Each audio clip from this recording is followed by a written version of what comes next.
2025 టాలీవుడ్‌కి పెద్దగా అచ్చురాని ఇయర్ అనే చెప్పాలి. మంచి సినిమాలు పడ్డాయి కానీ మోస్ట్‌లీ డిసప్పాయింటెడ్ మూవీసే పడ్డాయి. ఇంకా అందులో ఎక్సైటింగ్ ఇంటర్వెల్ సీన్స్ లిస్ట్ అంటే చాలా తక్కువే వచ్చింది. ఓహ్! మర్చిపోయా. టాపిక్ ఏంటో చెప్పలేదు గదా! 2025లో వచ్చిన best exciting and shocking interval scenes గురించి లిస్ట్.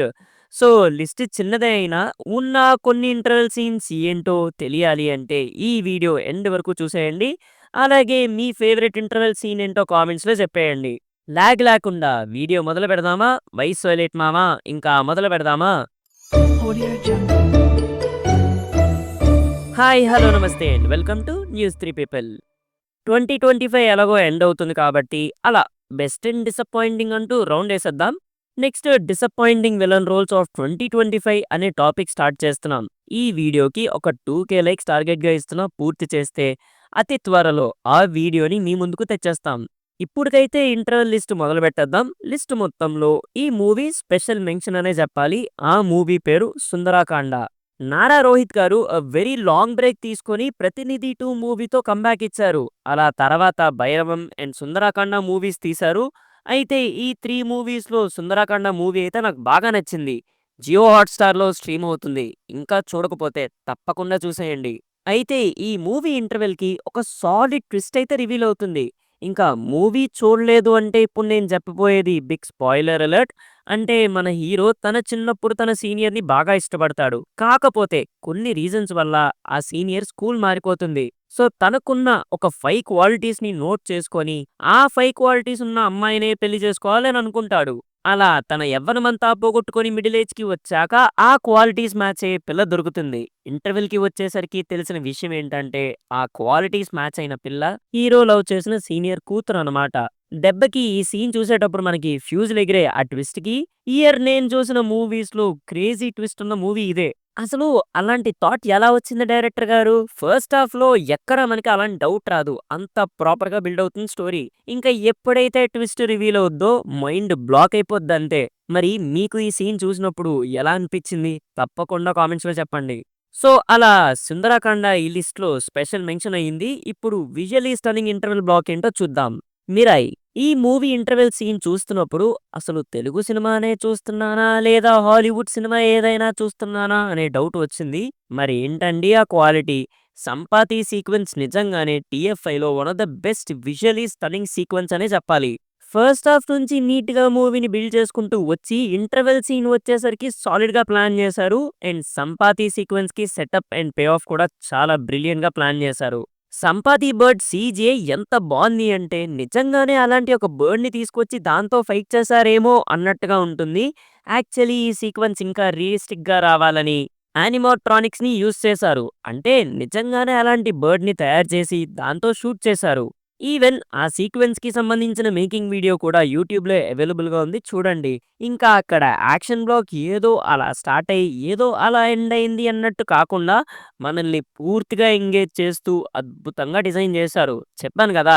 ఈ సీక్వెన్స్ చూసేటప్పుడు నిజంగానే హాలీవుడ్ మూవీ చూస్తున్నానా అనే ఫీలింగ్ వచ్చింది. కొంతమందుంటారు. నేను సినిమా లవర్స్ అని చెప్పుకుంటారు గానీ, సినిమా ఛానెల్‌ని అసలు సబ్స్క్రైబ్ జేసుకోరు. మరి మీరే మిమ్మల్నే అంటనా? మీరు కనుక ఇంకా ఛానెల్‌ని సబ్స్క్రైబ్ చేసుకోకపోతే ఇప్పుడే సబ్స్క్రైబ్ జేసుకోండి. సరే ఈ లిస్ట్‌లో ఇంకా 2 మూవీస్ ఉన్నాయి. వీటిలో ఏది బెస్ట్ అని చెప్పడం కాస్త కష్టమనే చెప్పాలండోయ్! అంటే బెస్ట్ వన్ ఏది అని డిసైడ్ చేయడం చాలా కష్టం. ఎందుకంటే ఈ 2 మూవీ ఇంటర్వెల్ సీక్వెన్సెస్‌కి ఆడియన్స్‌కి థియేటర్‌లో ఎక్కడలేని హై, కిక్, మజా, స్ప్రైట్, కోకోకోలా, మ్యాన్షన్ హౌస్ అన్నీ వచ్చేసాయి. సో, ఏది బెస్ట్ అని చెప్పడం కష్టం గాబట్టి, ఇయర్ మొదట్లో రిలీజ్ అయింది కాబట్టి 'డాకు మహారాజ్'. సో, దీంతో మొదలుపెడదాం. బాలయ్య బాబు ఫిల్మోగ్రఫీ కోవిడ్‌కి ముందు, కోవిడ్‌కి తర్వాత అన్నట్టుంటుంది. అసలింకా ఆయన సినిమాలే ఆడటం కష్టం అనుకుంటే బ్యాక్ టు బ్యాక్ 100,00,00,000 గ్రాసాలు కొట్టారాయన. అయితే ఆయన కమ్‌బ్యాక్ తర్వాత ఆయన తీసిన బెస్ట్ మూవీ అంటే అది మాత్రం 'డాకు మహారాజ్' అనే చెప్పాలి.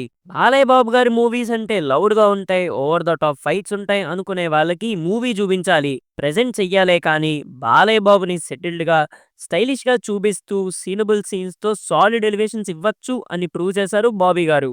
ఇంకా ఇంటర్వెల్ బ్లాక్ విషయానికి వచ్చేస్తే ఫస్ట్ హాఫ్ మొత్తం సాలిడ్ సెటప్‌తో 'డాకు మహారాజ్' అనే క్యారెక్టర్‌ని హైడ్ చేసుకుంటూ వచ్చారు. అలా ఇంటర్వెల్ సీక్వెన్స్ వస్తుంది. పాపని కాపాడాలి అని వస్తే పాపకే అపాయం వస్తుంది. బాలయ్య బాబు రావాలి అనుకున్నప్పుడు పాప అలా వెనక్కి నడుచుకుంటూ వస్తుంది. ఇంకా బాలయ్య బాబు ఎంట్రీ అవ్వగానే తమనన్న డ్యూటీ ఎక్కేస్తాడు. ఇంక మొదలు యాక్షన్ సీక్వెన్సెస్ చాలా స్టైలిష్‌గా ఉంటాయి. ఓవర్ ద టాప్ అన్నట్టుగా ఎక్కడా అనిపించదు. అక్కడ both action and emotion 2 balance అవుతాయి. ఇంకా హౌస్‌లో ఫైట్ అవ్వగానే టీ ఎస్టేట్‌కి వెళ్ళాక అసలు సీన్ మొదలవుద్ది. ఏమన్నా డీఓపీ, ఏమన్నా టేకింగ్, ఏమన్నా యాక్షన్, ఏమన్నా బీజీఎం అది each and every block top notch ఉంటాయి. మళ్ళీ బాలయ్య బాబుకి అలాంటి ఫ్రేమ్స్ పడవేమో ఆ రేంజ్‌లో ఉంటాయి. తమనన్న దద్దరిల్లిపోయే బీజీఎం కొడుతూ ఎలివేషన్స్ ఇస్తూ ఉంటే ఆ నిప్పుల మధ్యలో మండుతున్న అగ్నిగోళంలో ఉన్న డాకు మహారాజ్ కత్తి పెట్టి గుర్రం ఎక్కి వెళ్లి మరీ ఠాకూర్‌ని చంపుతారు. మ్యాడ్, మ్యాడ్, మ్యాడ్ అంతే. ఇంక మాటల్లో చెప్పలేం. మళ్ళీ ఆ సీన్ పెట్టుకొని చూస్తే ఆ ఎక్స్‌పీరియన్స్ ఎలా ఉంటుందో తెలుస్తుంది. ఇప్పుడు నెక్స్ట్ వచ్చేసి 'they call him OG'. Pawan Kalyan garu comeback ఇచ్చాక ఫుల్ ఫ్లెడ్జ్డ్‌గా సాటిస్ఫై చేసిన only movie 'they call him OG'. అసలు ఆయన్ని ఎలా చూడాలి అని అనుకున్నామో అలానే చూపించారు. And 'Sujith' garu as a fan boy, true fan boy movement ఎలా ఉంటుందో కూడా చూపించేశారు. ఈచ్ అండ్ ఎవ్రీ సీన్‌తో ఎన్ని విధాలుగా అయితే అన్ని విధాలుగా ఒకవైపు కొత్తగా, మరోవైపు స్టైలిష్‌గా చాలా బ్యాలెన్స్డ్‌గా చూపించారు. ఇక్కడ కూడా తమనన్న డ్యూటీ ఎక్కితే నాకంటా బాగా ఎవడు డ్యూటీ చేయలేడు అన్నట్టుగా మోత మోగించాడు. సేమ్ ఇదే ఎనర్జీ ఇంటర్వెల్ సీన్‌లో కూడా ఉంటుంది. కాకపోతే కాస్త డోస్ ఇక్కడ ఎక్కువుంటుంది. దానికి కారణం తమనన్న. ఎందుకో ముందు ముందు చూస్తే మీకే తెలుస్తుంది. దాదాని చంపాలని జిమ్మీ వెళ్తాడు. కన్మణిని చంపేస్తారు. గంభీరాకి విషయం తెలుస్తుంది. దాదా ఎక్కడున్నారో అక్కడికి చేరుకుంటాడు. అన్నీ వదిలి వైలెన్స్‌కి దూరంగా వెళ్లి ప్రేమ కోసం బతుకుతున్న గంభీర ప్రేమనే చంపేశారు. ఇంకా అతనికి ఏం మిగిలింది? యుద్ధం మాత్రమే మిగిలింది. కత్తి పట్టి ఇంకా నరకటం మొదలుపెడితే ఆ ఊచకోత ఎలా ఉంటుందో తెలుసా? అలా ఉంటుందక్కడ సీక్వెన్స్. ఇంకా తమనన్న అయితే అప్పటి వరకు జాజ్ బీట్ అన్నట్టుగా స్టైలిష్‌గా మ్యూజిక్ ఇచ్చాడు. కరెక్ట్‌గా ఇంటర్వెల్ సీన్ వచ్చేసరికి నేను నా డప్పులు వాడకపోతే బాగోదు అనుకున్నాడేమో. అక్కడ శవాలు లేస్తున్నాయి కాబట్టి శవం ముందు డప్పులు వాయించినట్టుగా వాయిస్తూనే ఉంటాడు. పూనకాలు రాకుండా ఎలా ఉంటాయి చెప్పండి? మనం ఆ సీన్ చూసి పూనకాలెక్కిపోతూ ఉంటే గంభీర ఏమో మదమెక్కిన సింహంలా జిమ్మీ తల నరికేస్తాడు. అలా గంభీర ఆగమనం అంటూ ఇంటర్వెల్ కార్డ్ పడుతుంది. మీకిక్కడ ఒక క్రేజీ కోయిన్సిడెన్స్ చెప్పనా? Both 'Daaku' and 'OG' interval సీన్స్‌లో కొన్ని కామన్ థింగ్స్ ఉన్నాయి. అక్కడ ఫైర్ మధ్యలో సీన్ అవుతూ ఉంటుంది. ఇక్కడ కూడా ఫైర్ మధ్యలో సీన్ అవుతూ ఉంటుంది. అక్కడ నైటే, ఇక్కడ నైటే. అక్కడ తల తెగుతుంది. ఇక్కడ కూడా తల తెగుతుంది.